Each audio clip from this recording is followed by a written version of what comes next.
Hello बच्चों, आज हम नए चैप्टर का इंट्रोडक्शन देखेंगे जो कि मैकेनिकल प्रॉपर्टीज ऑफ फ्लूइड है, जो कि ये सेकेंड चैप्टर है हमारा। ठीक है, ये चैप्टर में दो चैप्टर का फिर से कॉम्बिनेशन है। मींस इसमें नया जो टॉपिक डाला गया है वो है फ्लूइड मैकेनिक्स और जो पुराना है वो है सरफेस टेंशन। हाँ देखिए, कैन यू रिकॉल में देखो, पहला जो क्वेश्चन दिया है, how important are fluid in our life, यानी फ्लूइड आपके लाइफ में कहाँ रोल करता है, यानी उसका इम्पोर्टेंट क्या है। फ्लूइड देखो ऑटोमोबाइल सेक्टर में यूज होता है, ठीक है, जैसे कि ऑयल, ठीक है, व्हीकल में जो ऑयल लगता है, ल्यूब्रिकेंट्स रहते हैं, वो फ्लूइड हो गया। और इलेक्ट्रिसिटी प्रोड्यूस करने के लिए भी फ्लूइड का यूज किया जाता है, जैसा for example hydro electric power plants, वहां पे वाटर का सबसे ज्यादा यूज हम लोग करते हैं। ठीक है, तो ये हो गया हमारा फर्स्ट क्वेश्चन। ठीक है, ये फर्स्ट क्वेश्चन हो गया हमारा। अब सेकंड क्या है, what is atmospheric pressure. Atmospheric pressure क्या होता है? एटमॉस्फेरिक प्रेशर मीन्स क्या होता है? Pressure around the earth. ठीक है, यानी अर्थ में जो प्रेशर एक्सर्ट हो रहा है ड्यू टू एटमोस्फियर, उसे हम लोग क्या बोलते हैं? Atmospheric pressure. इसका डेफिनेशन भी है हमारे पास, देखिए यहाँ पे दिया है। Atmospheric pressure is a force in a area pushed against a surface by the weight of atmosphere of earth layer of air. This is because the high places do not have as much air. यानी आप अगर अर्थ के ऊपर गए तो atmospheric pressure का level क्या हो जाता है? कम। अबव देम पुशिंग डाउन, और फोर्स एक्सर्ट कहाँ पे होता है? अर्थ पे। ये बैरोमीटर ये इंस्ट्रूमेंट है, ये एटमॉस्फेरिक प्रेशर को मेजर करता है। ठीक है,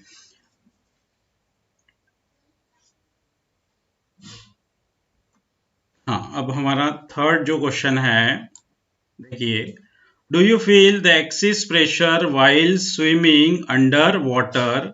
वाई? जब आप स्विम करते हो तो आपको ऐसा लगता है कि सिर्फ हमारे हाथों पे प्रेशर एक्सर्ट हो रहा है, ऐसा नहीं है, पूरे बॉडी पे प्रेशर एक्सर्ट होता है। ठीक है, और जितना वाटर का अमाउंट ज्यादा रहेगा उतना ही ज्यादा प्रेशर एक्सर्ट होता है।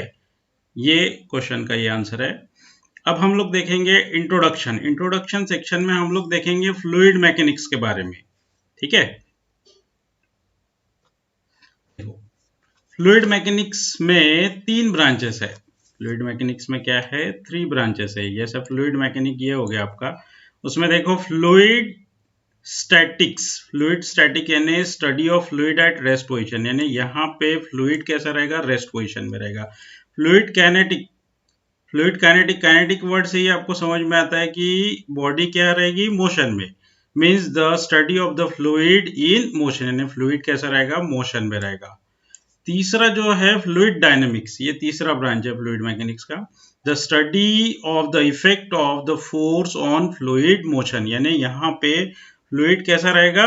मोशन में रहेगा, और हम लोग को उसका इफेक्ट कैलकुलेट करना है। ठीक है, यहाँ पे भी मोशन में है, बट यहाँ पे देखो इफेक्ट ऑफ फोर्स हमें कैलकुलेट करना है।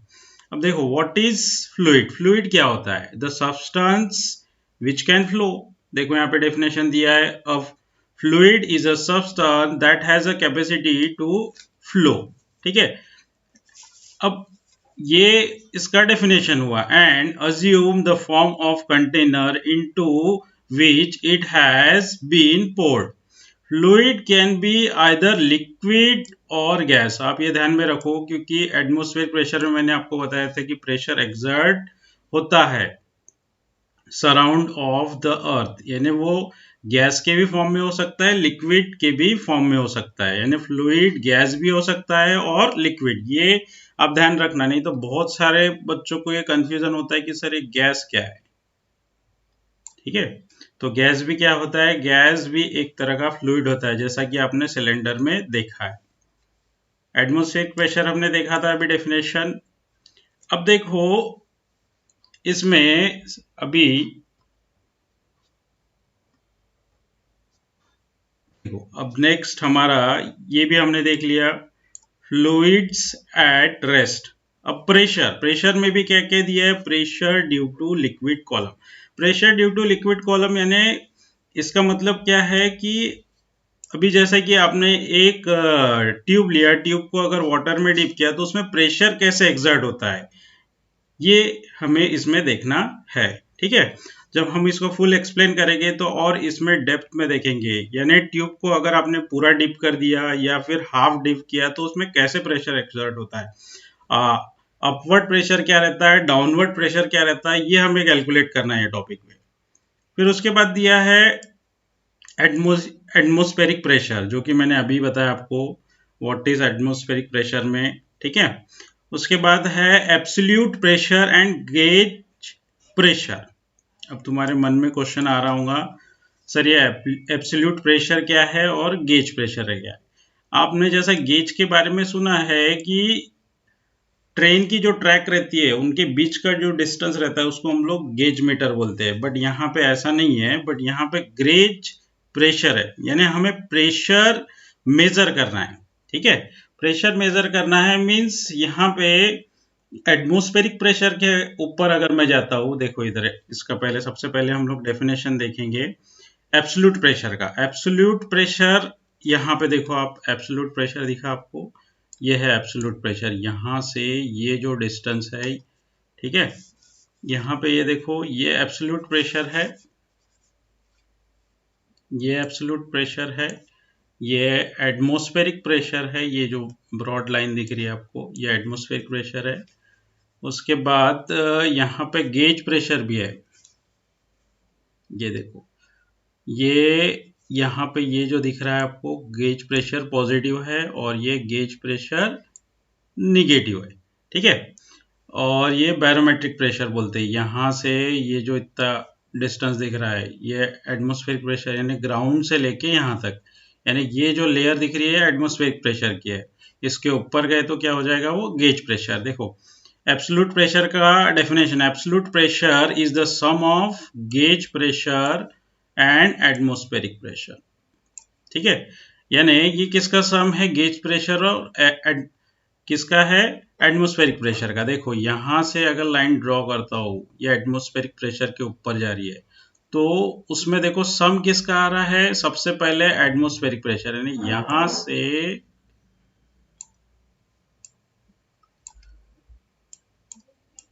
ये एटमॉस्फेरिक प्रेशर दिख रहा है आपको। ठीक है, उसके बाद दूसरा क्या है, यहाँ पे यहां से ये जो डिस्टेंस दिख रहा है आपको, ये देखो यहां से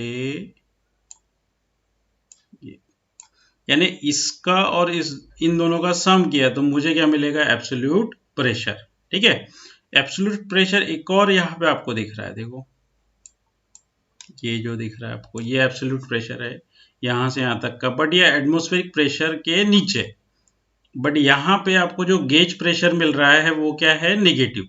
अब ये गेज प्रेशर क्या होता है, देखो एटमॉस्फेरिक प्रेशर के ऊपर जो गया, देखो ये गेज प्रेशर क्या है, पॉजिटिव, यानी एटमॉस्फेरिक प्रेशर के ऊपर के प्रेशर को हम लोग क्या बोल रहे हैं, गेज प्रेशर। और देखो यहां से वो नीचे भी गया है, यहां से यहां तक के, ये देखो गेज प्रेशर क्या लिखा है, नेगेटिव, और ये क्या लिखा है, पॉजिटिव, यानी ये क्वाड्रेंट के हिसाब से देखा जाए तो ऊपर अगर जा रहा है तो पॉजिटिव, अगर नीचे आ रहा है तो प्रेशर क्या रहेगा, नेगेटिव। और गेज प्रेशर हम लोग मेजर करते हैं मैनोमीटर से। ठीक है, ये इंस्ट्रूमेंट का नाम है। ठीक है, बट ये एटमॉस्फेरिक प्रेशर के ऊपर रहेगा या फिर नीचे, ये कंडीशन आपको ध्यान में रखना है। देखो यहाँ पे गेज प्रेशर का डेफिनेशन दिया है, gauge pressure is the pressure relative to atmospheric pressure. The gauge pressure is a positive for the pressure above the atmospheric pressure and negative for the pressure below it. उसी को हम लोग क्या बोलते हैं, वैक्यूम प्रेशर। देखो यहाँ पे लिखा भी है, देखो यहाँ पे वैक्यूम वर्ड आया, ठीक है। तो ये हमारा हुआ, क्या हुआ, एब्सोल्यूट प्रेशर, और दूसरा क्या हो गया आपका गेज प्रेशर। और एटमॉस्फेरिक, ये एब्सोल्यूट प्रेशर है हमारा, ये आपका एटमॉस्फेरिक प्रेशर, और ये है आपका गेज प्रेशर। ये एक गेज प्रेशर है और ये एक गेज प्रेशर, ठीक है। गेज प्रेशर पॉजिटिव भी हो सकता है और नेगेटिव भी हो सकता है, ठीक है। अबव द एटमॉस्फेयर गए तो गेज प्रेशर क्या हो जाएगा, पॉजिटिव, और बिलो गए तो क्या हो जाएगा, नेगेटिव। देखो नेक्स्ट हमारा क्या टॉपिक है, हाइड्रोस्टैटिक्स पैराडॉक्स। हाइड्रोस्टैटिक पैराडॉक्स का कंसेप्ट देखना है हमारे को। सबसे पहले हम लोग इसका डेफिनेशन देखेंगे। देखो हाइड्रोस्टैटिक पैराडॉक्स मीन्स क्या होता है, इन फ्लूइड डायनेमिक्स, यानी फ्लूइड का इफेक्ट देखना है हमें ड्यू टू फोर्स, यानी उस पर जो फोर्स एक्सर्ट हो रहा है उसका स्टडी करना। Hydrostatic paradox speak about the liquid pressure at all the point at the same depth. It is defined as pressure at certain horizontal level in a fluid is proportional to the vertical distance to the surface of fluid। यानी इसमें एक चीज आपको बताई है कि देखो यहाँ पे बताया कि इसका शेप कैसा भी हो, जैसे ये शेप आप देख रहे हो उसका शेप अलग है, इसका शेप अलग है, इसका शेप अलग है, ठीक है। यानी हाइड्रोस्टैटिक पैराडॉक्स का कंसेप्ट किसके ऊपर डिपेंड करता है, प्रेशर के ऊपर, ठीक है। अब प्रेशर में कौन सी चीज, एक तो जो भी आपने कंटेनर लिया है उसका हाइट सेम चाहिए, ठीक है, ये किसके ऊपर डिपेंड करता है, हाइट सेम चाहिए। दूसरा क्या चाहिए, डेंसिटी, जो भी आपने लिक्विड लिया है डेंसिटी, हाइट एक है, डेंसिटी एक है, और क्या है, ग्रेविटी, ठीक है। इसके अलावा इसका शेप चेंज हुआ, शेप इस पे इफेक्ट नहीं करता, ठीक है। यानी प्रेशर में, यानी ये तीनों कंटेनर के प्रेशर क्या हो जाएंगे, कांस्टेंट, बट कब, जब उसका हाइट सेम रहेगा, उसका डेंसिटी सेम रहेगा, और acceleration due to gravity same रहेगा। अब यहाँ पे तीन कंटेनर दिख रहे हैं आपको, पहला, दूसरा और तीसरा। तीनों कंटेनर के शेप्स अलग अलग है, बट तीनों कंटेनर की हाइट देखो, तीनों कंटेनर की हाइट क्या है, सेम। यानी तीनों कंटेनर में क्या रहेगा, प्रेशर सेम, ठीक है। और तीनों कंटेनर में क्या है, वाटर ही है, यानी डेंसिटी सेम होगी। और तीनों में ग्रेविटी भी क्या रहेगा, सेम, यानी एक्सेलरेशन ड्यू टू ग्रेविटी भी क्या रहेगा, सेम, ठीक है। तो हम लोग इस तरीके से यहाँ पे प्रेशर कैलकुलेट कर सकते हैं पैराडॉक्स, हाइड्रोस्टैटिक पैराडॉक्स इफेक्ट्स के थ्रू, ठीक है। अब ये मैंने एक डायग्राम बनाया है, देखो यहाँ पे एक आपको एक सिलेंडर दिख रहा है जिसमें, यानी एक ग्लास है जिसमें आपने क्या रखा है, वाटर। अब उसका हाइट क्या है, h, ठीक है।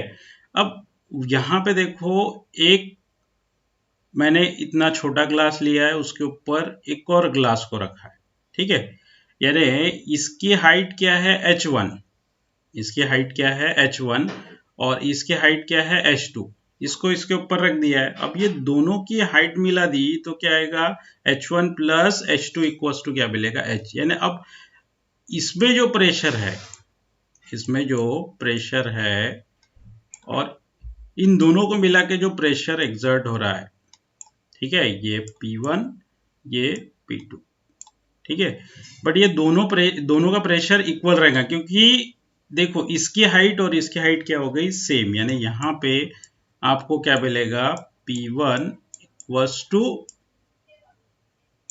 P2, ठीक है। यानी इसमें प्रेशर और इसमें प्रेशर क्या मिलेगा, सेम, क्योंकि इनका हाइट सेम है, और दोनों, यानी इसमें भी वाटर है और इसमें भी क्या है, वाटर, इसमें भी वाटर है, इसलिए आपको दोनों का प्रेशर क्या मिलेगा, सेम। बट दोनों में फर्क इतना है कि इसमें शेप अलग है, इसमें शेप है। शेप डजेंट मैटर, ठीक है, शेप मैटर नहीं करता, ठीक है। मैटर करता है डेंसिटी, मैटर करता है हाइट।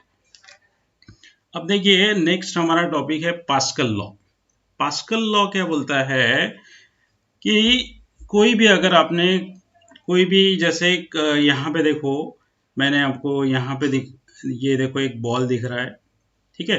अब ये स्टेटमेंट देखो, pascal state that a pressure change at any point in a confined incompressible, ये यहाँ पे लिखा है incompressible, incompressible fluid means water क्या है, इनकॉम्प्रेसिबल, आप उसको कॉम्प्रेस नहीं कर सकते, ठीक है।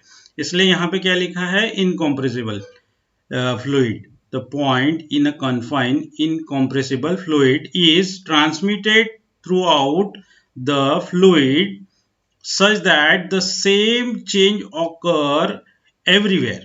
यानी जैसे कि अब ये बॉल लिया है, अब ये बॉल के अंदर क्या है, ये देखो बॉडी ऑफ फ्लूइड है ये, यानी ये बॉल के अंदर क्या है, फ्लूइड है।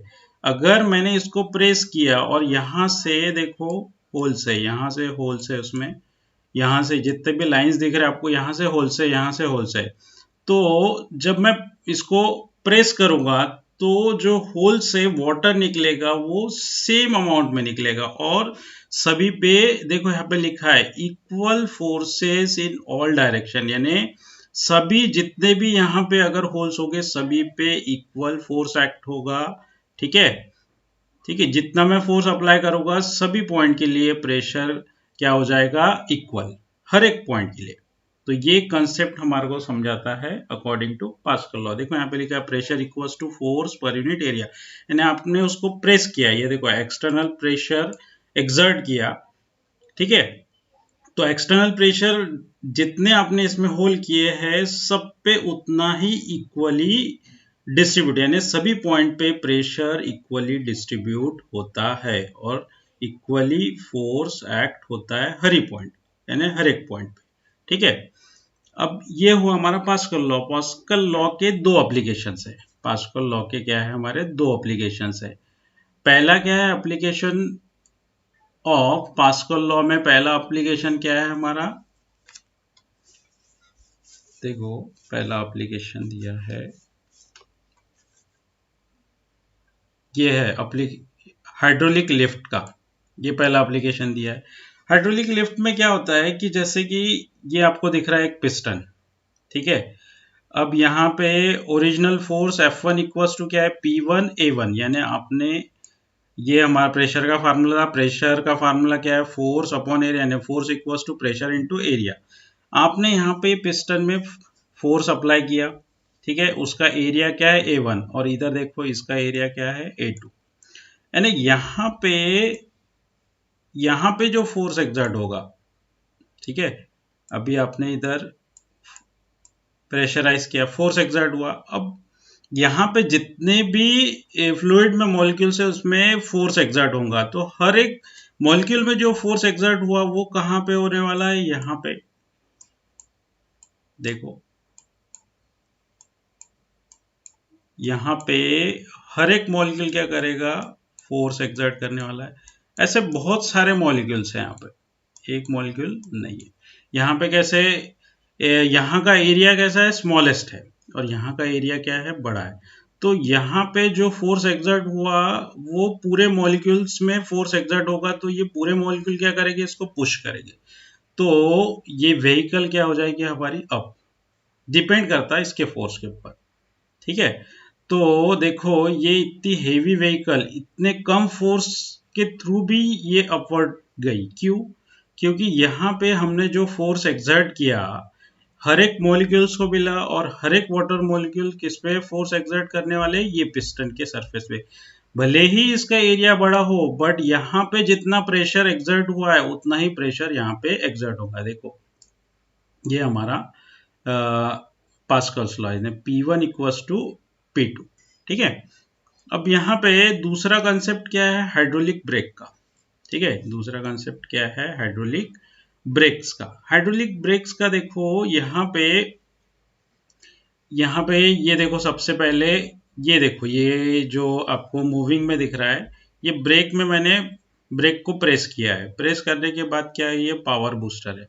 पावर बूस्टर क्या कर रहा है, देखो पावर बूस्टर उसको क्या कर रहा है, प्रेशराइज कर रहा है, यानी ये देखो ऐसे मूव हो रहा है, ब्रेक फ्लूइड यहाँ पे मूव हो रहा है, तो यहाँ पे मूव करने पे क्या हुआ, यहाँ पे प्रेशर एक्सर्ट हुआ, देखो मास्टर सिलेंडर क्या करेगा, यहाँ पे प्रेशर एक्सर्ट हुआ, ब्रेक क्लिपर क्या करेगा, उसको दबा देगा, बस यहाँ पे आपका व्हीकल अटैच रहता है, ठीक है, यहाँ पे व्हील अटैच रहता है आपके व्हीकल का, ठीक है। यहाँ पे देखो इसको ये क्लिपर है, ये ऊपर का जो पार्ट क्या है, क्लिपर है, और ये जो दिख रहा है ब्लू कलर का, ब्लू कलर का क्या है, ब्रेक पैड्स है, ठीक है, ये ब्रेक पैड्स हो गया है, ये आपको जो दिख रहा है ये पिस्टन है, ठीक है, ये विल अटैच हियर, यानी यहाँ पे जो आपने ये जो दिख रहा है, यहाँ पे हमने क्या किया था, विल को अटैच किया था, यहाँ पे क्या रहता है, विल अटैच रहता है, ठीक है। ये क्लिपर रहता है, क्लिपर क्या करता है, देखो यहाँ पे क्लिपर जो क्या कर रहा है, उसको प्रेस करेगा, प्रेस कब होगा, वो पिस्टन की वजह से होगा, और ये क्या है, हब, ठीक है।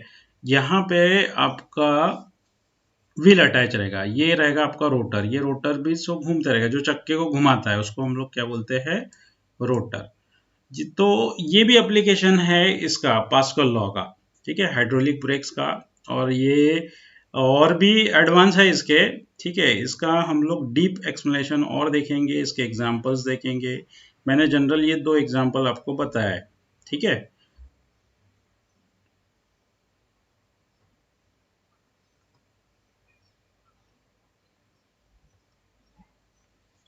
अब देखो पास्कल लॉ हो गया, एप्लीकेशन ऑफ पास्कल लॉ, ये भी हो गया, हाइड्रोलिक लिफ्ट हो गया, हाइड्रोलिक ब्रेक्स हो गया, ठीक है।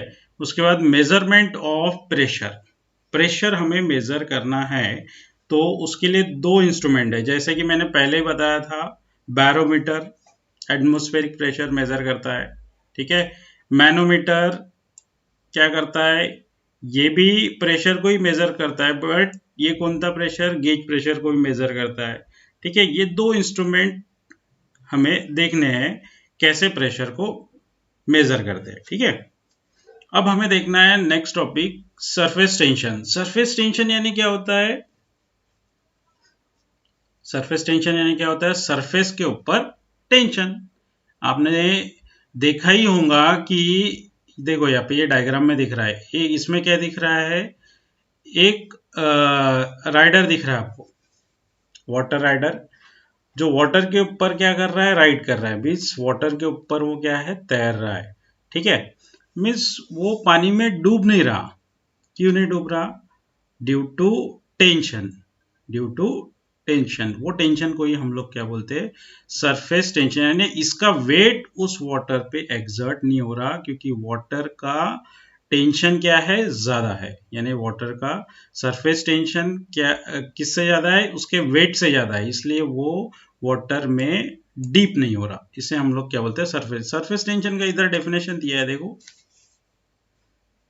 देखो, tension equals to force per unit length, ठीक है, तो ये इसका फार्मूला हुआ, ठीक है। कोई भी सरफेस हो उसके यानी फोर्स किस पे एक्सर्ट होगा, लेंथ के हिसाब से, कितना बड़ा, जैसे एक आपने ग्लास में पानी लिया है, ग्लास का जो सरफेस है उसके हिसाब से क्या रहेगा उसका टेंशन, ठीक है। अब molecular theory of surface tension, molecular theory of surface tension, molecular theory हमें देखनी है इसकी, मॉलिक्यूलर थ्योरी जैसे कि जैसे वाटर है, वाटर में जो मॉलिक्यूल्स है उसकी पूरी थ्योरी देखनी है कि उसमें कैसे फोर्स एक्सर्ट होता है, कैसे वो टेंशन क्रिएट करता है, कौन से मॉलिक्यूल ऊपर जाते हैं, कौन से मॉलिक्यूल सेटल डाउन होते हैं, कैसे सरफेस टेंशन क्रिएट होता है, वो हमें इसमें देखना है, ठीक है। अब फर्स्ट आपको ए कह दिया है, इंटरमॉलिक्यूलर फोर्स, इंटरमॉलिक्यूलर फोर्स यानी जो भी मॉलिक्यूल्स है वाटर के अंदर, ठीक है, आप कोई भी लिक्विड ले सकते हो, मैंने वाटर लिया है, तो उस पे क्या होता है, फोर्स एक्सर्ट होता है, यानी एक मॉलिक्यूल दूसरे मॉलिक्यूल पे क्या करता है, फोर्स एक्सर्ट करता है, उसे हम लोग क्या बोलते हैं, इंटरमॉलिक्यूलर फोर्स। अब इंटरमॉलिक्यूलर फोर्स में भी 2 फोर्सेस है, एक है कोहेसिव फोर्स और दूसरा क्या है, एडेसिव फोर्स। अब कोहेसिव फोर्स यानी क्या होता है, force of attraction between same substance, यानी जैसे कि वाटर मॉलिक्यूल्स हो, ठीक है, वाटर मॉलिक्यूल्स अगर रहते हैं, यानी वाटर को ही लेते हैं, तो उसमें क्या हो गया, सेम मॉलिक्यूल, यानी दोनों सब्सटेंस क्या है, सेम रहेगी, यानी सेम सब्सटेंस पे जो फोर्स एक्सर्ट होगा वो क्या होगा, कोहेसिव फोर्स। अब ये मैंने अगर सिर्फ वाटर का एग्जांपल लिया, वाटर में जो मॉलिक्यूल्स है उस पे जो फोर्स एक्सर्ट हो रहा है वो क्या है, कोहेसिव फोर्स, यानी सब्सटेंस कोई भी ले सकते हैं आप, जैसे कि वाटर लिया, केरोसिन लिया, कोई भी लो, उनमें मॉलिक्यूल क्या है, सेम है, और उसमें जो फोर्स एक्सर्ट हो रहा है वो क्या है, कोहेसिव फोर्स। एडहेसिव फोर्स में क्या आता है, force of attraction between different substance यानी ग्लास है, ग्लास का कांटेक्ट किसके साथ है, वाटर के साथ, यानी ग्लास एक डिफरेंट सब्सटेंस हुआ और वाटर क्या हुआ, डिफरेंट सब्सटेंस। इन दोनों के बीच में जो फोर्स होता है उसे हम लोग क्या बोलते हैं, एडहेसिव फोर्स। उसके बाद दिया है range of molecular force. Range of molecular force क्या होता है कि दो मॉलिक्यूल के बीच का रेंज, जैसे कि ये एक मॉलिक्यूल लिया आपने, ठीक है, और ये एक मॉलिक्यूल, तो यहां से इसका एक पॉइंट है, इसका एक पॉइंट है, ठीक है, तो ठीक है, तो इसे हम लोग क्या बोल रहे हैं, रेंज ऑफ मॉलिक्यूलर फोर्स, यानी ये मॉलिक्यूल और ये मॉलिक्यूल के बीच का रेंज, इसे हम लोग क्या बोलते हैं, रेंज ऑफ मॉलिक्यूलर। अगर ये रेंज के बाहर जाता है तो दोनों में फोर्स ऑफ अट्रैक्शन नहीं रहेगा, ठीक है। उसके बाद दिया है sphere of influence. Sphere of influence यानी क्या होता है कि एक स्पीयर होता है, ठीक है, अब ये सेंटर है उसका, यहां से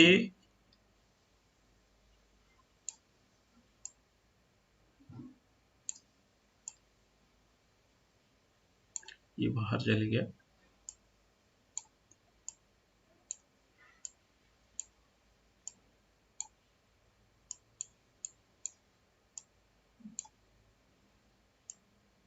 ये सेंटर में मॉलिक्यूल होता है, ठीक है, सेंटर में मॉलिक्यूल कहां पे, यहां पे सेंटर, मॉलिक्यूल क्या है, सेंटर में, यहां से ये जो डिस्टेंस को हम लोग क्या बोलते हैं, स्पीयर ऑफ इन्फ्लुएंस, यानी यहाँ पे ये मॉलिक्यूल का रेंज हुआ, यानी ये इसका इलाका हुआ, ठीक है, इसके इलाके में अगर कोई आता है तो क्या होगा, उस पे फोर्स एक्सर्ट होगा। अगर ये रेंज में अगर नहीं आता है तो फोर्स एक्सर्ट नहीं होगा, उसको हम लोग क्या बोलते हैं, स्पीयर ऑफ इन्फ्लुएंस। उसके बाद दिया है सरफेस फिल्म।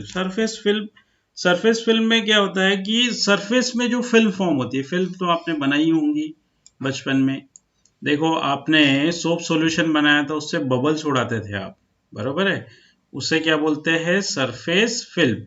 कैसे बनाते थे आप सोप सॉल्यूशन में, वो फिल्म कैसे बनाते थे, इस तरीके का, ये ऐसा रहता था, ठीक है। यहाँ पे आप जब सोप सॉल्यूशन में उसे डीप करते तो ऐसे फिल्म फॉर्म होती थी, उसको क्या बोलते हैं हम लोग, सरफेस फिल्म, ठीक है। Free surface of liquid. Free surface of liquid में क्या दिया है, it is the surface of a fluid which does not experience any shear stress, यानी शेयरिंग स्ट्रेस उसमें एक्सर्ट नहीं होता। शेयरिंग स्ट्रेस यानी क्या होता है, आपने 11th में देखा है, शेयरिंग स्ट्रेस क्या होता है कि जो जैसे एक कार्टून बॉक्स लिया आपने, उसको टेंजेंशियली फोर्स अप्लाई किया तो उसका बेस फिक्स रहता है और वो मूव होता है, बट यहाँ पे ऐसा शेयरिंग स्ट्रेस एक्ट नहीं होता, जो सरफेस है वो अपने जगह पे ही रहता है, ठीक है। तो देखो यहाँ पे लिखा है, it is the surface of a fluid which doesn't experience sharing stress, यानी सरफेस अपनी जगह नहीं छोड़ता। उसके बाद दिया है F, surface tension on the basis of molecular theory. अब मॉलिक्यूलर थ्योरी में देखो यहाँ पे ये एक मॉलिक्यूल दिख रहा है, ठीक है, जो कि 70% वाटर में डीप हो गया है, और दूसरा 50%, और तीसरा क्या दिख रहा है, आपका 100% वाटर में डीप है। तो हमें इसका बिहेवियर के बारे में स्टडी करना है मॉलिक्यूलर थ्योरी की, कि अगर ये कंप्लीटली डीप है तो इसमें क्या एक्सर्ट हो रहा है, कौन सा फोर्स एक्सर्ट हो रहा है, अगर ये 70% डीप है तो इसमें कौन से फोर्सेस एक्ट हो रहे हैं, और ये कहाँ जाएगा, नीचे जाएगा या ऊपर जाएगा, इसका स्टडी करना है। इसमें 50-50 है, तो इसमें भी हमें स्टडी क्या करना है कि अगर ये मॉलिक्यूल है जो 50% वाटर में डीप है और 50% खाली है, तो ये वाटर में जाएगा या ऊपर जाएगा, इसमें कौन सा फोर्स एक्सर्ट हो रहा है, इसका स्टडी हमें करना है। ठीक है, अब देखो सरफेस टेंशन का जो डेफिनेशन आपने देखा है, उसके बाद आपको देखो यहाँ पे दिया है सरफेस एनर्जी। सरफेस एनर्जी क्या होती है, सरफेस पे जो एक्ट एनर्जी होती है, ठीक है, उसको हम लोग क्या बोलते हैं, सरफेस एनर्जी। उसका भी स्टडी करना है, उसका रिलेशन हमें देखना है। यहाँ पे देखो relation between the surface energy and surface tension. तो ये रिलेशन हमें देखना है कि सरफेस टेंशन कैसे एक्ट होता है और उसमें किसका रिलेशन देखना है, सरफेस एनर्जी का। ठीक है, ये भी हम लोग देखेंगे थ्योरी में।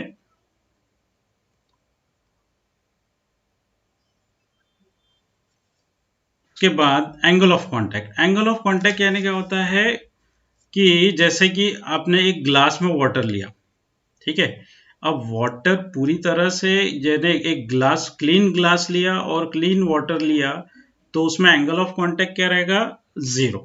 ठीक है, एंगल ऑफ कांटेक्ट क्या होता है, the contact between glass and water. तो जो एंगल फॉर्म होगा उसे हम लोग क्या बोलते हैं, एंगल ऑफ कांटेक्ट। देखो अभी ये सबसे पहला जो डायग्राम आपको दिख रहा है, ये तो हमें स्टडी करना है कि यहाँ पे लिखा है concave meniscus acute angle of contact. अभी ये जो डायग्राम दिख रहा है, इसमें ये क्या है, एक मॉलिक्यूल है, ठीक है, और यहाँ पे ये देखो ये सॉलिड है और ये क्या है, लिक्विड है। अब ये लिक्विड किसके कांटेक्ट में है, सॉलिड। तो यहाँ पे देखो एक एंगल फॉर्म हुआ है, यहाँ पे दिख रहा है आपको ऐसा कर्व, ठीक है, वैसा ही कर्व यहाँ पे फॉर्म हुआ है, दिख रहा है आपको, ये कर्व दिख रहा है, ये कर्व फॉर्म हो रहा है। ठीक है, ये कर्व जो फॉर्म हो रहा है, ये क्या है, जैसे फॉर एग्जांपल हमने ये क्या लिया, केरोसिन है। केरोसिन क्या होता है, पार्शियली चिपकता है ग्लास को, ठीक है, कंप्लीटली नहीं चिपकता। ठीक है, पार्शियली चिपकता है मीन्स वो ऐसा कर्व फॉर्म करता है। वो कर्व क्या है आपका, कॉनकेव कर्व है। ये देखो यहाँ पे लिखा है कॉनकेव मिनिस्कस लिखा है। मिनिस्कस यानी ये जो एरिया जो दिख रहा है ना आपको ऐसा, ये यहाँ पे जैसा वाटर है, तो ये एक मिनिस्कस हो गया पूरा। ठीक है, तो यहाँ से अब हमें एंगल ऑफ कांटेक्ट मेजर कहाँ से करते हैं हम लोग, measure from liquid side. Liquid side means ये है, यहाँ से देखो आपने ये एक लाइन ड्रॉ की है, बरोबर है, ये एक लाइन ड्रॉ की, ये जो एंगल फॉर्म हुआ वो है थीटा, इसको हम लोग क्या बोलते हैं, एंगल ऑफ कांटेक्ट। बट ये किसके लिए किया है हमने, केरोसिन के लिए। केरोसिन क्या फॉर्म करता है, एंगल ऑफ कांटेक्ट फॉर्म करता है, बट उसका एंगल ऑफ कांटेक्ट क्या होता है, लेस देन 90। देखो यहाँ पे ये जो एंगल दिख रहा है ये 90 से कम है, इसलिए उसको हम लोग क्या बोलते हैं, एक्यूट एंगल। ठीक है, ये केरोसिन का केस हुआ, यानी ये सभी जितने भी आप लिक्विड लोगे, जैसे केरोसिन लिया, मर्क्यूरी लिया, वाटर लिया, कॉन्टेमिनेटेड वाटर लिया, सभी का सरफेस टेंशन किसके ऊपर डिपेंड करता है, उस लिक्विड के ऊपर, वो सरफेस के साथ कितना कांटेक्ट करता है, इसके ऊपर डिपेंड करता है सभी का सरफेस टेंशन। तो ये केरोसिन के बारे में देखा हमने, वो उसका जो एंगल ऑफ कांटेक्ट है, ये आपको यहाँ पे थीटा मिला, वो लेस देन 90 है, इसलिए उसको हम लोग क्या बोलते हैं, एक्यूट एंगल ऑफ कांटेक्ट। और ये हम लोग थ्योरी में स्टडी करेंगे इसका पूरा। ठीक है, ये जस्ट आपको इंट्रोडक्शन बता रहा हूँ, इसका भी स्टडी हमें करना है वन बाय वन सभी का। उसके बाद दिया है कॉन्वेक्स मिनिस्कस। कॉन्वेक्स मिनिस्कस में obtuse angle of contact. Obtuse angle of contact means mercury. ये एग्जांपल किसका है, मर्क्यूरी। देखो यहाँ पे ये मॉलिक्यूल है, तो यहाँ पे देखो, ये देखो, अब यहाँ पे देखो, ये यहाँ पे ये जो एंगल हमने मेजर किया, ठीक है, तो ये जो एंगल है थीटा, ये क्या है, एंगल आपका मोर देन 90। इस एंगल को हम लोग क्या बोलेंगे, ऑब्ट्यूज एंगल। इस एंगल को क्या बोलेंगे हम लोग, ऑब्ट्यूज एंगल। ठीक है, तो देखो यहाँ पे ऑब्ट्यूज एंगल लिखा है। अब मर्क्यूरी क्या होता है, चिपकता नहीं है सरफेस के साथ, इसलिए इसका एंगल क्या होता है, बड़ा होता है।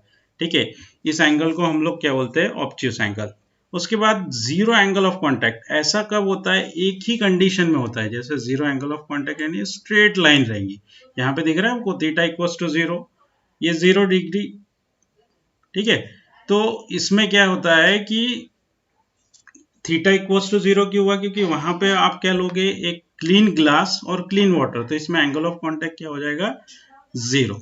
ठीक है, एंगल ऑफ कांटेक्ट क्या हो जाएगा, बट ये कंडीशन है, अगर आपने कॉन्टेमिनेटेड वाटर लिया तो उसका एंगल ऑफ कांटेक्ट 0 नहीं आएगा। कॉन्टेमिनेटेड वाटर और आपने गंदा ग्लास लिया तो उस पर एंगल ऑफ कांटेक्ट 0 नहीं आता है। ठीक है, अब हम लोग देखेंगे angle of contact 90 and condition for convexity and concavity. ठीक है, तो ये भी हम लोग देखने वाले हैं कंडीशंस में। ठीक है, इसका एक्सप्लेनेशन में हम लोग देखेंगे, ये एक आपको मॉलिक्यूल बताया, उसमें रिजल्टेंट बताया है, ये रिजल्टेंट R है। ठीक है, ये P जो फोर्स एक्ट हो रहा है सॉलिड की तरफ, C जो एक्ट हो रहा है, यहाँ पे जो भी होगा सब्सटेंस, सॉलिड, लिक्विड, गैस। ठीक है, the shape of liquid drop on solid surface. ठीक है, अब ये शेप के ऊपर डिपेंड करता है कि उस पर टेंशन कितना एक्ट होगा, उसका भी स्टडी हमारे को यहाँ पे करना है। देखो जैसे ये सॉलिड है और ये लिक्विड है, जैसे ये ड्रॉप किसका है, केरोसिन का, सॉरी केरोसिन नहीं, ये ड्रॉप किसका दिख रहा है आपको, केरोसिन भी ले सकते हैं या फिर कॉन्टेमिनेटेड वाटर का, जैसा यहाँ पे लिक्विड लिखा है, कॉन्टेमिनेटेड वाटर या केरोसिन। तो इसका एंगल ऑफ कांटेक्ट देखो यहाँ पे जो फॉर्म हो रहा है, ये क्या है, लेस देन 90 है, यानी ये एक्यूट एंगल फॉर्म कर रहा है। देखो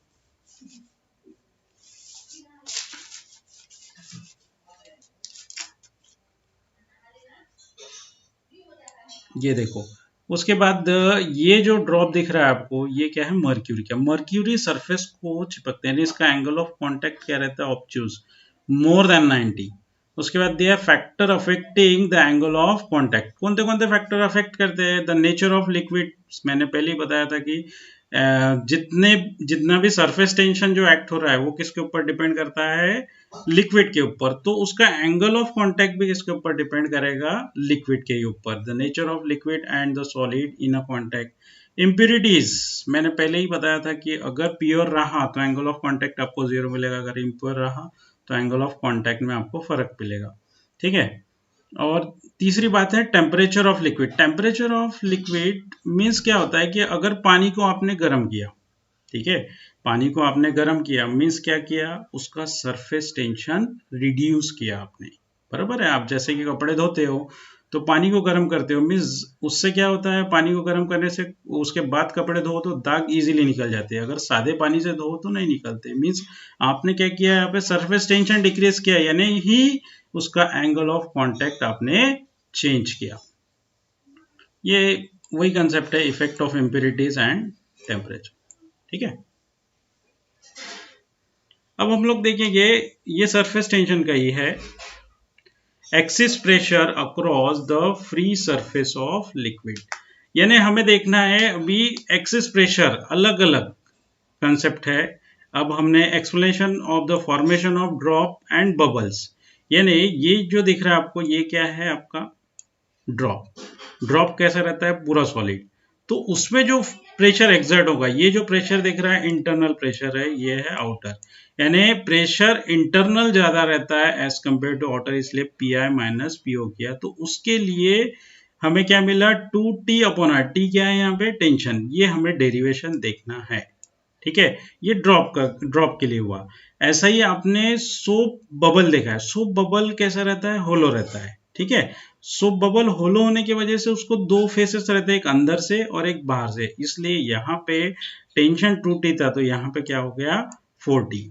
उसके बाद दिया है कैपिलरी एक्शन। कैपिलरी एक्शन यानी क्या होता है कि मैं एक जनरल एग्जांपल बताता हूँ, सीधी सी बात, पहले एग्जांपल नहीं बताता, पहले कैपिलरी, ये कैपिलरी ट्यूब क्या होता है, देखो ये कैपिलरी ट्यूब दिख रहा है आपको, ये कैपिलरी ट्यूब एक्चुअल में बहुत छोटी होती है, उसका डायमीटर कितना रहता है, 0.4 mm, क्या होता है 0.4 mm का उसका डायमीटर होता है। ठीक है, अब हम लोग देखेंगे कैपिलरी एक्शन क्या होता है। कैपिलरी एक्शन यानी जैसे कि ये तो कैपिलरी के बारे में बताया, जैसे ये दिख रही है आपको कैपिलरी, आपने ये मर्क्यूरी में डीप किया है। कैपिलरी एक्शन क्या होता है, राइज और फॉल ऑफ लिक्विड। ठीक है, राइज और फॉल मीन्स यानी अगर आपने वाटर में डीप किया तो उसमें क्या होगा, वो वाटर राइज होगा कैपिलरी में, देखो जैसे कि यहाँ पे राइज हो रहा है ये वाटर में डीप। अगर मर्क्यूरी में किया तो यहाँ पे क्या होगा, नीचे जाएगा। ठीक है, ये राइज होगा, यहाँ पे डिक्रीज होगा, ठीक है। राइज और फॉल ऑफ लिक्विड, उसको हम लोग क्या बोलते हैं, कैपिलरी एक्शन। तो ये कैपिलरी ट्यूब है आपकी, ठीक है। और कैपिलरी ट्यूब का डायमीटर कितना होता है, 0.2 mm, यानी उसका रेडियस कितना, 0.4 mm, यानी रेडियस कितना होगा, 0.2 mm, ठीक है। तो इसके एक्शंस देखते हैं कि अभी देखो यहाँ पे ए और ये बी, सी और डी, तो कैसे, कहाँ प्रेशर ज्यादा एक्ट हो रहा है, कहाँ कम हो रहा है, ये हमें चेक करना है। बाहर हो रहा है ज्यादा कि अंदर कैपिलरी हो रहा है, ये इसका स्टडी हमारे को करना है। और कैपिलरी एक्शन आपने डेली लाइफ में देखा ही है, जैसे दिया हम लोग जलाते हैं तो क्या होता है, उसमें क्या होता है कि जो आपने जो ऑयल डाला है उस दिए में, तो तब तक के ही वो दिया जलता है, मीन्स उसमें क्या हो रहा है, ऑयल राइज हो रहा है। जैसे आपने फॉर एग्जांपल दूसरा इसका देखा है, प्लांट का, प्लांट में क्या होता है, वाटर ऊपर तक जाता है ड्यू टू रूट, उसको हम लोग कैपिलरी एक्शन बोलते हैं, ठीक है। पेन हम लोग चलाते हैं, पेन चल रहा है, मीन्स वो ड्यू टू क्या होता है, कैपिलरी एक्शन, ठीक है। तो कैपिलरी राइज का ये कंसेप्ट हो गया। और फिर बाद में ये जो दिया एक्सप्रेशन फॉर कैपिलरी राइज और फॉल, इसकी मेथड के थ्रू हमें क्या निकालना है, टेंशन, ठीक है। यानी आपने कैपिलरी डीप किया, जैसे कि ये दिख रहा है डायग्राम आपको, इसमें डीप किया आपने, तो इसमें कितना टेंशन एक्ट हो रहा है वो हमें कैलकुलेट करना है, ठीक है। तो यहाँ पे ये जो दिख रहा है ना, T equals to h r rho g upon 2 cos theta, ये हम लोग डेरिवेशन में देखेंगे, ठीक है। अभी जस्ट इंट्रोडक्शन है, इसलिए मैं उतना ही बता रहा हूँ क्योंकि इसका बड़ा सा डेरिवेशन है। उसके बाद दिया है fluid in motion, fluid in motion यानी स्टेडी फ्लो, जैसे वाटर फ्लो हो रहा है वो कैसा है, स्टेडी है, उसको हम लोग क्या बोलते हैं, स्टेडी फ्लो। फ्लो लाइन, अब उसमें जो लाइंस होती है, देखो यहाँ पे दिख रही है, बहुत सारी लाइंस दिख रही है आपको, इसको हम लोग क्या बोलते हैं, फ्लो लाइन, ठीक है। और स्ट्रीम लाइन भी बोल सकते हैं। उसके बाद दिया है स्ट्रीम लाइन भी दिया है आपको। उसके बाद दिया है फ्लो ट्यूब, यानी कि जो पूरा ट्यूब, उसको हम लोग क्या बोलते हैं, फ्लो ट्यूब, जिससे फ्लूइड फ्लो हो रहा है, उसको क्या बोलेंगे हम लोग, फ्लो ट्यूब। लेमिनार फ्लो और स्ट्रीमलाइन फ्लो, स्ट्रीमलाइन फ्लो देखो यहाँ पे लिखा है स्ट्रीमलाइन फ्लो, यहाँ पे भी आया था स्ट्रीमलाइन, और उसके बाद है ट्यूबुलेंट फ्लो। अब ये स्ट्रीमलाइन क्या होता है, स्ट्रीमलाइन यानी क्या होता है, उसी को हम लोग क्या बोलते हैं, लेमिनार फ्लो। स्ट्रीमलाइन फ्लो को हम लोग क्या, अब स्ट्रीमलाइन में क्या होता है, जैसे फ्लूइड एक पाइप से जा रहा है, तो वो कैसे जा रहा है, कांस्टेंट अमाउंट में और रेगुलर रेगुलर शेप में जा रहा है। देखो यानी इसके लाइंस देखो बरोबर पैरेलल, एक लाइन दूसरे से बरोबर पैरेलल, यानी पैरेलल ही जा रहा है वाटर, ठीक है। यानी रेगुलर शेप में जा रहा है, ठीक है, यानी रेगुलर डायरेक्शन में जा रहा है, जाते हुए दिख रहा है आपको, ठीक है। बट यहाँ पे उसके बाद देखो नीचे क्या दिया है आपको,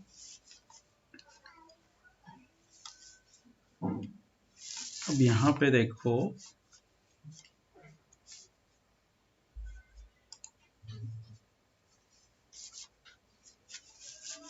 यहाँ पे देखो उसके बाद आपको क्या दिया है, ट्यूबुलेंट फ्लो। ट्यूबुलेंट फ्लो कैसा दिख रहा है आपको,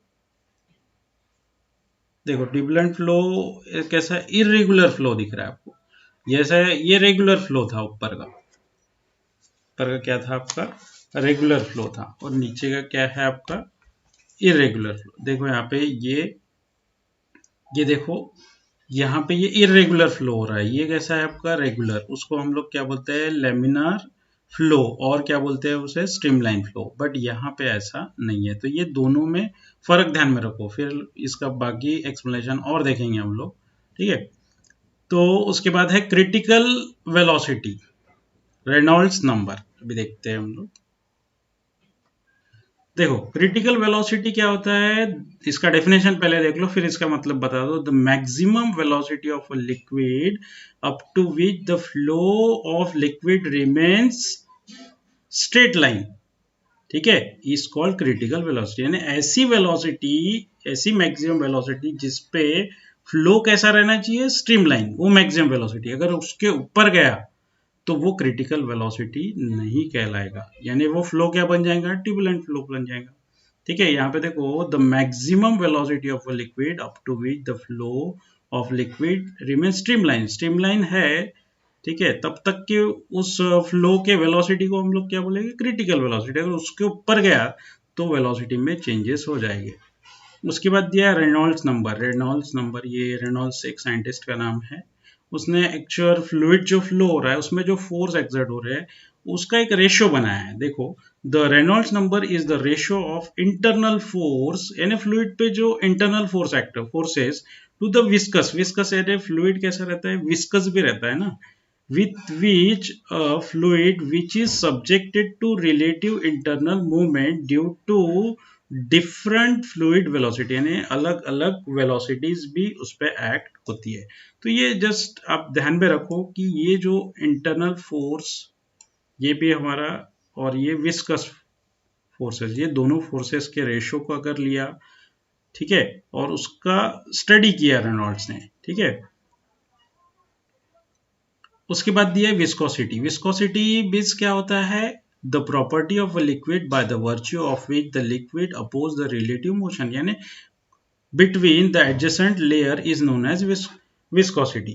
आपको पता है कि कोई भी एक विस्कस फ्लूइड लिया मैंने, अगर मैं एक पाइप से पास कर रहा हूं तो क्या होगा, तो विस्कस होने की वजह से वो क्या करेगा, मोशन को अपोज करेगा। देखो यहाँ पे एग्जांपल दिया है, उसी को हम लोग क्या बोलते हैं, viscosity. Viscosity means viscous substance, सीधा बोल सकते हैं हम लोग। वाटर हैज लो और थीन विस्कोसिटी। अब वाटर का विस्कोसिटी कम रहता है। For example while the honey has a thick और हाई विस्कोसिटी। क्यों, क्योंकि देखो अगर जो जितना ज्यादा विस्कस रहेगा उसकी विस्कोसिटी क्या रहेगी, ज्यादा। जैसे हनी है, हनी क्या विस्कस ज्यादा रहता है, और वाटर कैसा रहता है, कम विस्कस रहता है, यानी इसकी विस्कोसिटी कम रहेगी और इसकी विस्कोसिटी क्या रहेगी, ज्यादा रहेगी। ठीक है, अब उसके बाद का ये विस्कोसिटी हो गया हमारा। Coefficient of viscosity, coefficient of viscosity हमें देखना है, ठीक है। तो देखिए कोएफिशिएंट ऑफ विस्कोसिटी क्या होता है, जैसे यहाँ पे देखो ये पाइप है मान लो, ये नहीं, ये इसका लोअर एंड है, ये अपर एंड, ठीक है। तो इसमें से लिक्विड फ्लो हो रहा है, ठीक है। उसकी वेलोसिटी क्या है, वी है, फोर्स क्या है, एफ, ठीक है। तो यहाँ पे डेल एक्स क्या है, यानी वो यहाँ से यहाँ डिस्प्लेस हुआ, ठीक है। तो ये एक्चुअल में del x equals to v del t, यानी डिस्प्लेसमेंट तो चेंज, यानी ये जो डिस्टेंस तो चेंज होगा और वेलोसिटी वैसी की वैसी रहेगी और टाइम भी चेंज होगा, ठीक है। देखो यहाँ पे assume the flow between the two solid surface, the force is required to move the upper surface, ठीक है।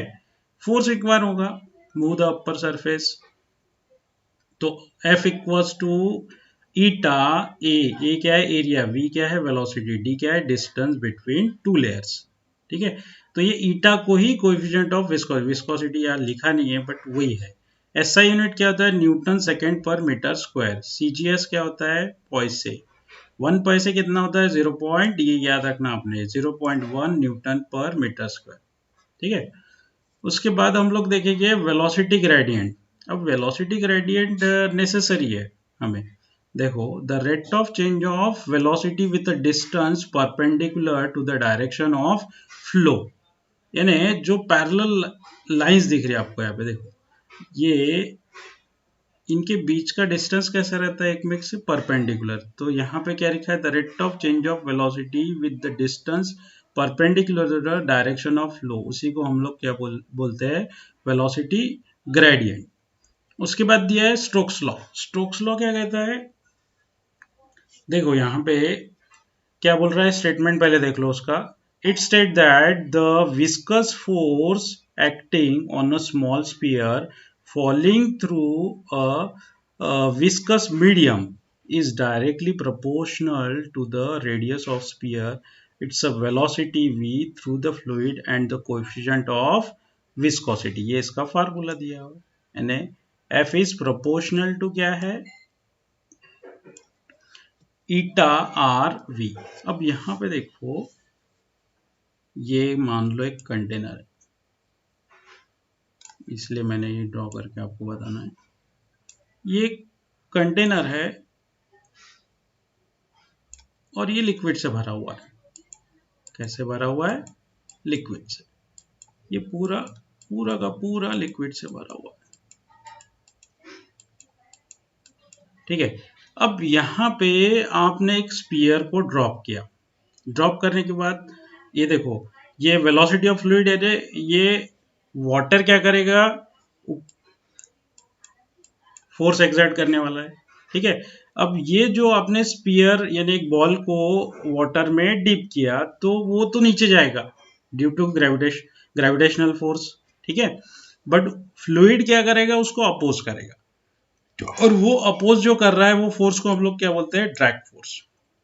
दिख रहा है, ये दिख रहा है आपको, जो उसे अपोज कर रहा है, ठीक है, वो है ड्रैग फोर्स। दूसरा क्या है, यहाँ पे ये जो वेलोसिटी दिख रही है उसको क्या बोलते हैं हम लोग, टर्मिनल वेलोसिटी। दिख रहा है, यानी वो बॉल जो नीचे जा रहा है उस वेलोसिटी को हम लोग क्या बोलते हैं, टर्मिनल वेलोसिटी। देखो यहाँ पे लिखा भी है मैंने, Stokes law and it's terminal velocity, ठीक है। तो स्टोक्स लॉ का कंसेप्ट क्या था कि अगर कोई भी स्पीयर या फिर कोई भी बॉडी को, अगर आपने बॉडी यानी वो सॉलिड होनी चाहिए, अगर आपने उसको क्या किया, वाटर में डीप किया, तो वाटर क्या करेगा, फोर्स एक्सर्ट करेगा, ठीक है। बट वो बॉडी तो नीचे जाएगी, बट उसको अपोज जो करेगा वो फोर्स क्या होता है, ड्रैग फोर्स। दिखा है यहाँ पे, ये है आपका ड्रैग फोर्स, ठीक है। तो और भी एक्सप्लेनेशंस देखेंगे, ये बेसिक आपको इंट्रोडक्शन था इसलिए इतना ही बताया मैंने, ठीक है। उसके बाद है equation of continuity. Equation of continuity, अभी ये इक्वेशन ऑफ कंटिन्यूटी का एप्लीकेशन क्या है, जैसे कि अलग अलग एप्लीकेशंस है।